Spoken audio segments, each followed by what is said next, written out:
मुंबई शरद पवारांच्या राष्ट्रवादीचं शिष्टमंडळ याचा प्रस्ताव घेऊन काँग्रेस अध्यक्षा वर्षा गायकवाड यांच्या भेटीसाठी दाखल। एकीकडे ठाकरे बंधू एकत्र येत असताना मवियातील इतर दोन घटक पक्षांची बैठक। कुख्यात गुंड बंडू आंदेकर कुटुंबातील 2 महिलांना उमेदवारी देण्याचे अजित पवारांच्या राष्ट्रवादीचे संकेत। आंदेकर कुटुंबातील महिलांचा पोलीस रिमांड रिपोर्टमध्ये काहीही रोल नाही, अजित दादांच्या राष्ट्रवादीच्या सुभाष जगताप यांची माहिती।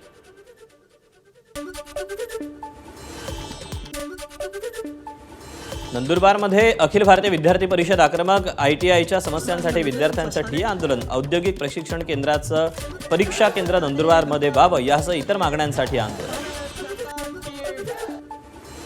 लाडक्या बहिणींवर अपात्रतेची तलवार। लाडक्या बहिणींना 31 डिसेंबरपर्यंत ई-KYC करणं बंधनकारक। ई-KYC न केल्यास योजनेतून वगळण्यात येणार। वर्ध्यातील सिव्हिल हॉस्पिटलमध्ये आगीच्या घटनेत झालेल्या नुकसानाची आमदार राजेश बकानेंकडून पाहणी। मुख्यमंत्र्यांना घटनेची माहिती देणार असून दोषींवर कारवाई केली जाईल, बकानेंची प्रतिक्रिया। सावकाराच्या जाचाला कंटाळून किडनी विकल्या प्रकरणातील डॉक्टर रामकृष्ण सुंचू याला सोलापुरातून अटक। डॉक्टर रामकृष्ण सुंचू यानं कंबोडियामध्ये पाठवून किडनी काढल्याची तक्रार देण्यात आली होती।